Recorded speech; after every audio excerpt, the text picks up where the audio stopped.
Hello, everyone. Welcome back to Line Change, the NHL betting podcast from the Action Network, presented to you by BetMGM.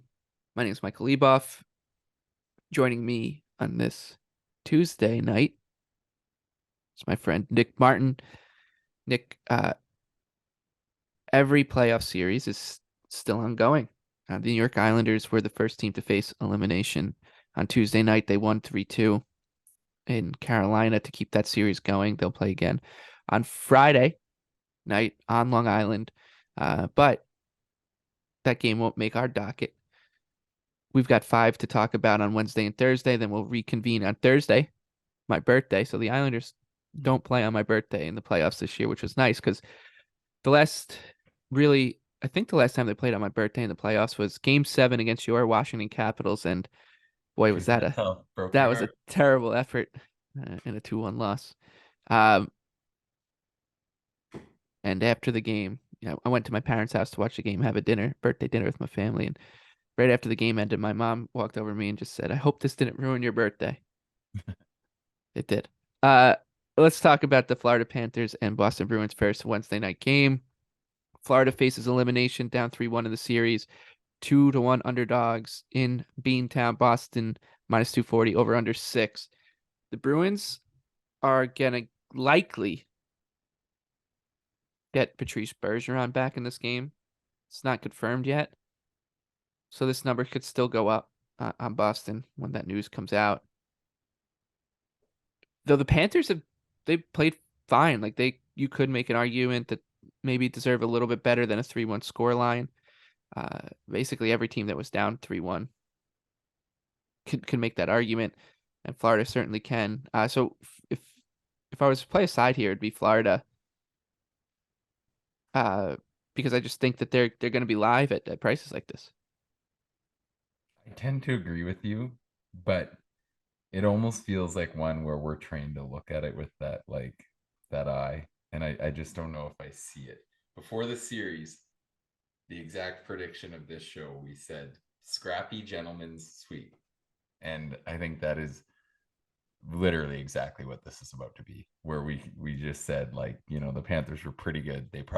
It feels like they could have won more games, but no one ever wins more games versus the Bruins. You just don't. They find a way every single time. Their goalies are better than your goalies. They're seemingly clutch in the big moments, if you rate Yeah, that as a thing. And penalty kill's I been mean, amazing. defensively too, their sixth defense right now compared to the Panthers is just Right.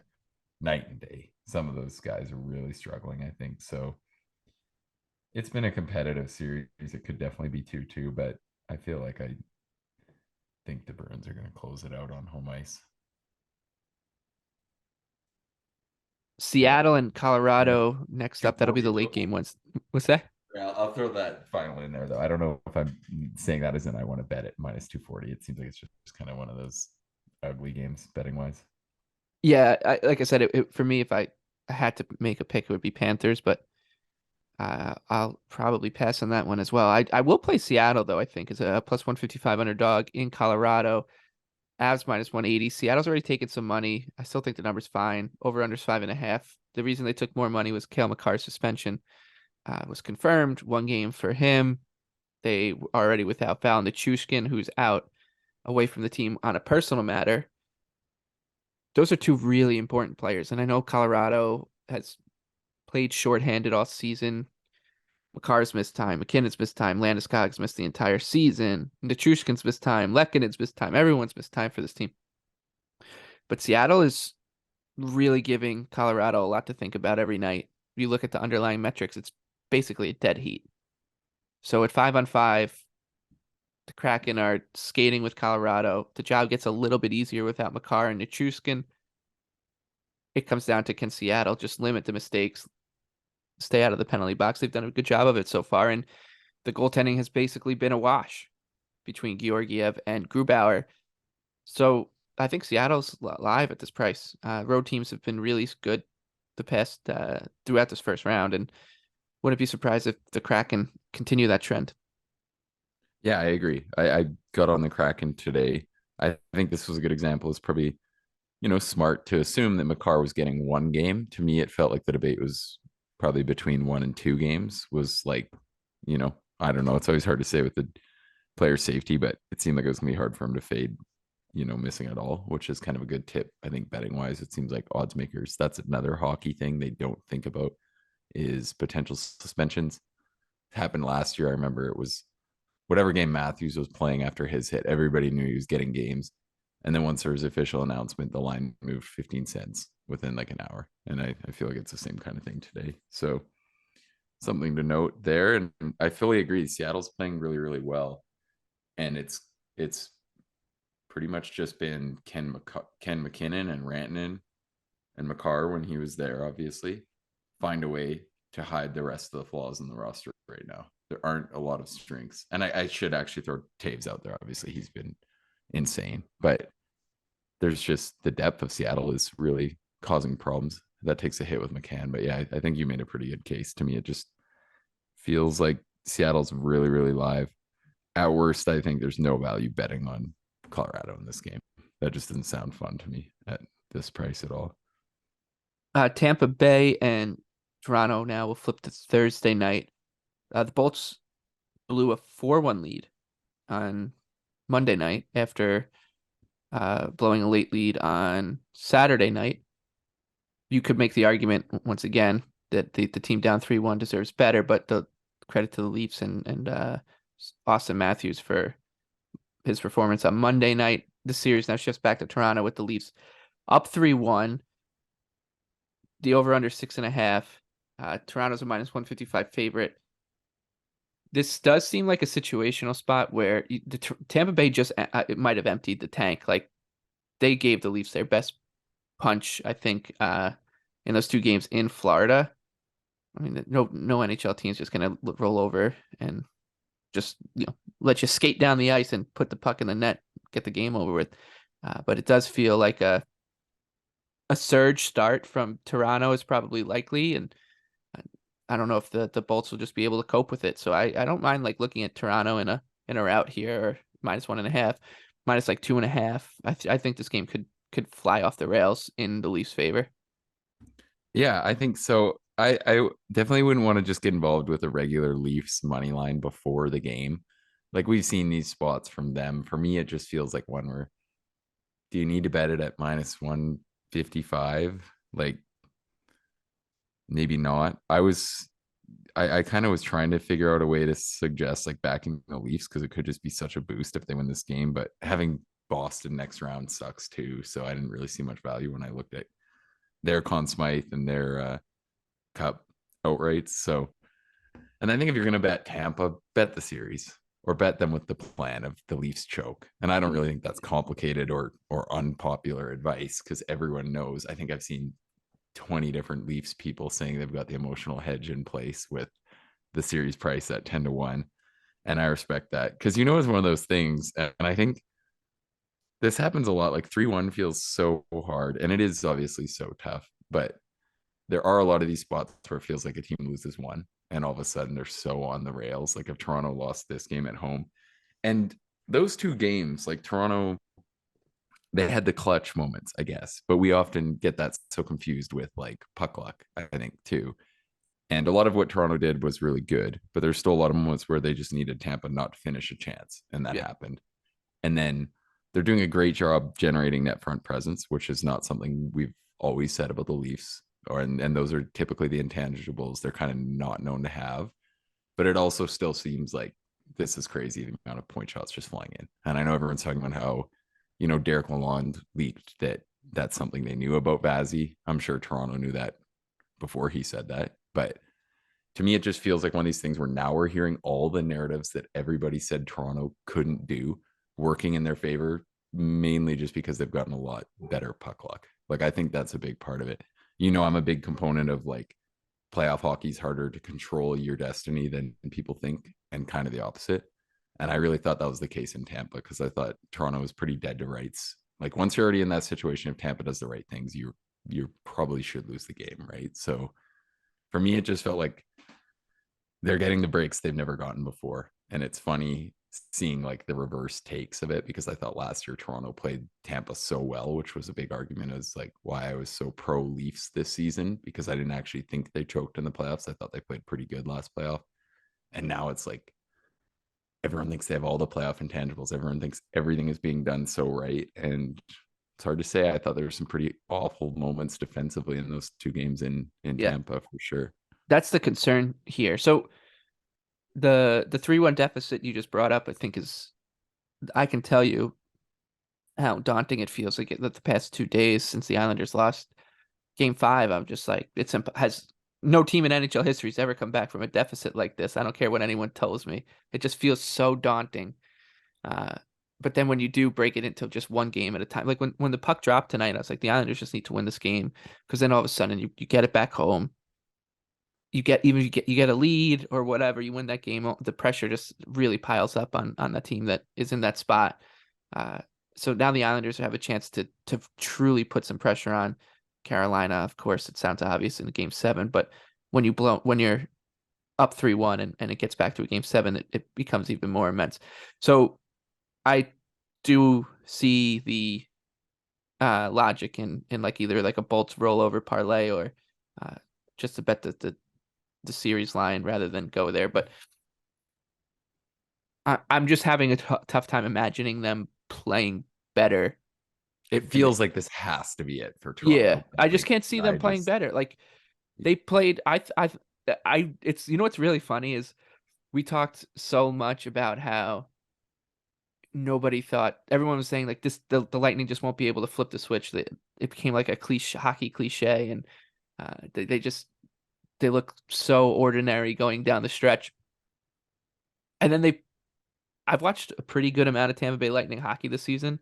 I feel like this is maybe the best they've played since I think it is, yeah. November. And I think, but that's the thing is like even the pro Tampa people were saying that was your case was like they're gonna have another level because everyone Yeah, knew they'd been looking like garbage. So yeah, they look terrible. But like I didn't when you're I'm surprised with how high the level is. I thought that level was going to be they can hang with the Leafs. I didn't think it was going to be that they'd play as well as they have, and obviously the series scoreline doesn't say that. And there's going to be a lot of talk about Vasilevsky. I don't know how many of the goals you can just that's outright pin on. exactly that's exactly what I thought last year too. And he did dial it in the big moments last year. But I thought when his numbers were bad entering game 6, that was a big part of the story was just that Toronto was creating looks that were should be goals. Yeah, And I think that's been a lot of the story this year. Even the point shots that are becoming a big story. There's been really good screens. Like, would people be talking about it so much if there was just one or two of them?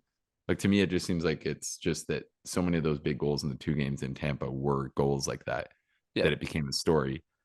But in like one offs, I don't know if people would ever watch those and be like, oh, this goalie screwed this up. yep, Maybe not.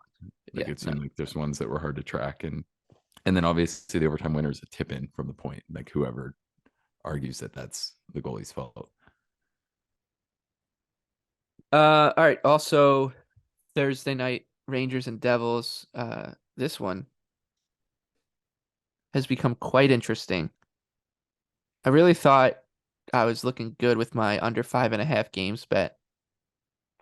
Anybody would have thought that, I guess, after the Rangers took 2 on the road to start the series. And now it's just back to Jersey at 2-2. The Rangers plus 105, the Devils minus 125, the over-unders 5.5. The other thing I said, which I think was this time was actually correct, was that the Devils have kind of flipped the script here where the under is correlated to the Devils performing well, which is not what I expected to say, and that bared out in Game 4 with the Devils winning a 3-1 game. I believe they got the empty netter. Um, and they played well again. Like this is I mean, Jonas Siegenthaler, who was a healthy scratch in Game 2, was the best player on the ice, which is just how hilarious. You know what's funny is Lindy Ruff will get if the Devils win the series, like Lindy Ruff will get credit for scratching him in Game 2. Instead of pissing away a game. Yeah, he was great. The Devils seem to have. I've said this to you before. I've said it to other people. The Rangers really remind me of Real Madrid as like the soccer team.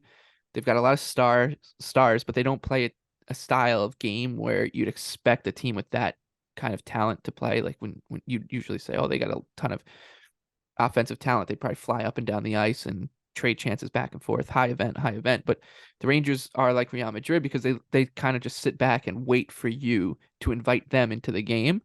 And if you don't do that, if you play a more if you kind of do the same thing as them, it's like, no, like you guys will wait for you to open up the game for us. You make a mistake, it becomes difficult for them. It seems like the Devils have kind of shifted their method a little bit to instead of betting on themselves in a back and forth affair, they're betting on themselves to play the Rangers game, yeah, in a way. And it's working. Now, can they keep that up on home ice? I don't know. I think this line looks right. Plus 105 on the Rangers. Devils minus 125. It's about where it was for games 1 and 2. So it'll be a pass here for me. But I will say, if you're thinking about the under, I would maybe think about like a under and Devils same game parlay.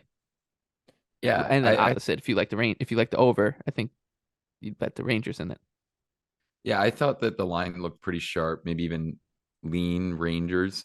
To me, like I think the interesting thing, it was very clear, like in games, especially game one, that the Devils beat themselves. Like that was like the closest thing you probably will see to a choke, where it was just like this team didn't make them earn it, didn't do the right things. They were just not making plays that should be made at like by an elite team in the NHL playoffs. So I yeah, it feels to me like it's just going to be super close. If anything, the Rangers seem like they could pick up their level a little bit and have a Stop little scoring more on the in the power tank play. with some adjustments. Yeah, for sure, that's a big part of it too. Because And I still think, you talked about coming into the series how you were just blown away that the Rangers weren't better on the power play with the guys they had.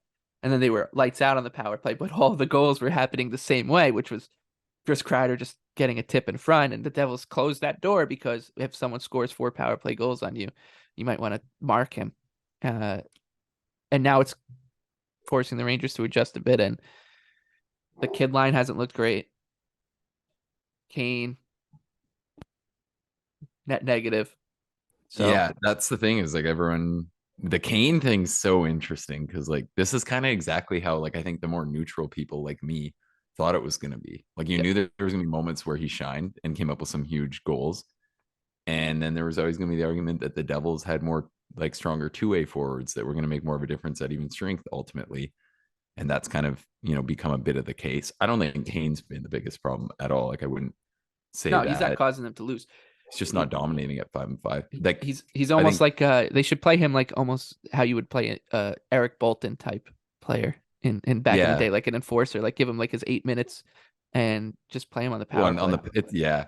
I think the biggest letdown is Zabinajad. Yeah, Like I can't believe he hasn't looked very involved. I took his shot prop the other night and I was pretty let down because it was like he's just one of those guys when you see like 2.5 for a decent number in a big spot. It's like this guy's not gonna I feel like I'll probably end up playing it tomorrow. I just keep thinking he's due to break through and that like the number's getting low for what it was. He was great last playoff, so I wonder if he's gonna be somewhat of an X factor in game 5 to keep an eye on. But I mean, it's not like he showed us that, and I hate to do these kind of guys do bets.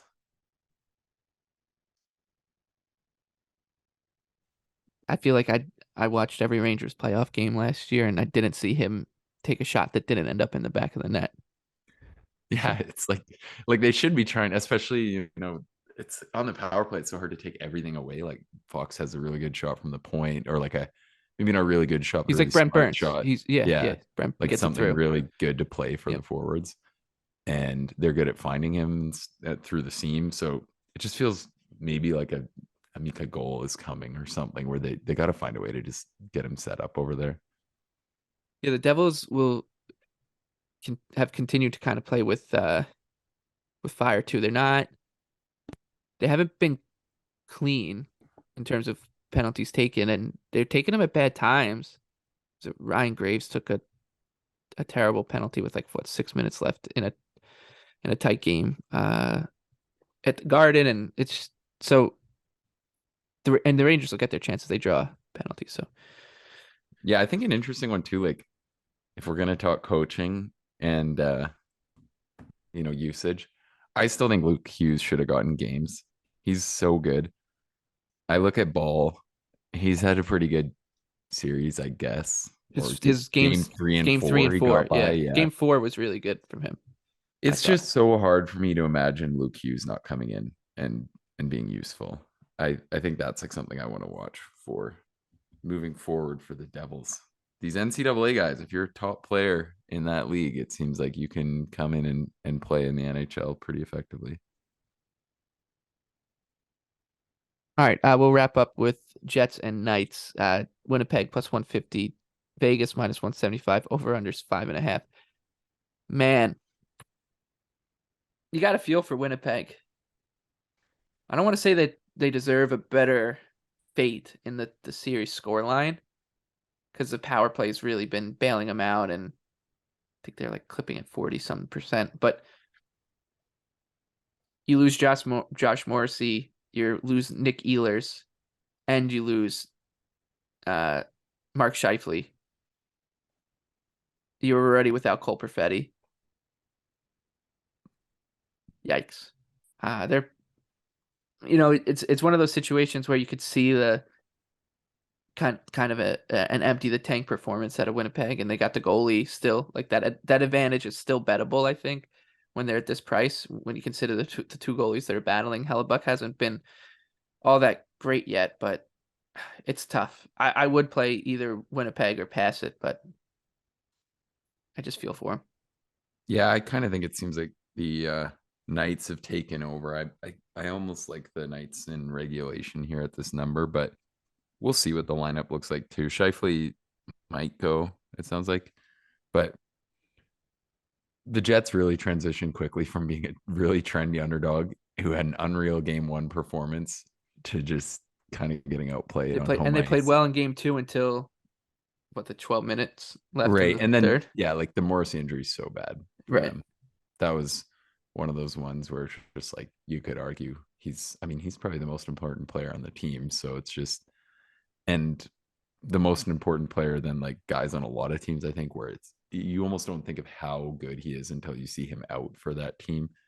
And then it's just like such a hole. They don't have, and that's part of it, is they just don't have the guys. Like I think Neil Pionk did all right, but it's just one of those things that wins above replacement value just keeps getting worse and worse. It's not like some of these teams where they have just a bunch of guys who aren't that much worse to step in and play those minutes. It feels like they're getting spread out on some fairly poor defenders. Some tough breaks for the Jets. Do we get to talk boys? Yep. What's that? Do we get to talk Isles Canes? I figured we'd talk about him on Thursday night. But if you want, we can. Oh, right. No, that's okay. If you want to give I just wanted to make sure we didn't quick forget thoughts, you guys. No, I was just the only one we got to remember to put in here. You know, I'm not a big trends guy, but I do think this one's interesting. The Game 7 road teams are crushing by odds, like in terms of profitability. They've been crushing for years. So that's one that we're going to have to remember to put on this series, and hopefully with the Islanders, because I believe in them. You believe in them? 6. Yeah, I think so. I don't know. I probably won't bet them in game 6, but they're minus 120 getting on right now. Game 7 train. Yeah, I don't know if I want to do minus 120, but we'll talk more about Isles on Thursday night. But I will say that I think, should this game go 7, go the distance, this probably will be the worst game they play, and they won it. So they're due. I mean, it's been such a close series. It's been the scoreline's pretty damn fair now. I'd say it probably is. Yeah, exactly, no, I think so too. I felt, I said that right as the game ended. I was like, I'm just happy right now. I'm of course I'm elated that they won, but I'm also happy that I feel like justified a little bit with how I know Rod Brendamore was complaining about the Hurricanes getting no bounces tonight. He's a bit of a complainer, though. Yeah, but I don't think anyone reacts to any penalty his team will ever get than Rod Brendamore, just freaking out on the bench. But I will say that the Islanders were lucky to win tonight. I'm happy to admit it, but they deserve to split. But they deserve the first 2 games in Carolina. Yeah, exactly. The ones in New York, a split was obviously fair because game 4 was a very clear mess. Carolina night. Yeah. So here we go. Friday night, UBS Arena. I'll be there with. Is the scorekeeper going to count all the shots if I bet on shot props? I mean, I can. I can tell you. So it was funny. I thought about you, and we'll close on this little anecdote. For game 3, the Islanders. It took a little bit of time for them to get going. And during the intermission, I was just kind of collecting myself as it was still 0-0. And I just watched the scoreboard as I was just like I was watching for like the 50-50 or something, and I watched the scoreboard and I just watched the shot counter just go back and forth as teams were getting and taking shots away. And I was like, I bet you I'm convinced I every got one of jobbed those on one shots, Horvat shot in that game everyone. too. I watched the replay. There's a big scrum, and he took a shot, the one that trickled to the line. If you remember, it was late in the second. It trickled to the line, and I think it maybe hit the pile a little bit, but it was his shot and it was going to go in the net. So I'm like, how is that not a shot on goal? Anyways, You're gonna we'll have end to that launch an debate here. investigation. Just keep in mind, you know, UBS seems like one of the arenas I'm starting to hate. Everyone knows these guys have a bit of a rep. The one in San Jose, the guy's a joke. I can't bet San Jose shot props anymore. And then the opposite in Florida. Everyone loves betting Florida shot props because the guy's pretty liberal. And the irony here is that where my tickets are for UBS, the guy that I sit next to is an old timer, and he used to be the scorekeeper at Nassau Coliseum when the Islanders were there. That he retired, and he just does like the fire department FDNY games because he got quote unquote phased out. So Yeah, phased that's out for actually these new guys hilarious. that Yeah. aren't sure how to count. Anyways, yeah, we'll talk Isles and whatever other games through the weekend as best we can on Thursday night. And until then, for Nick Martin, I'm Michael Leboff. Best of luck with all your bets Wednesday and Thursday.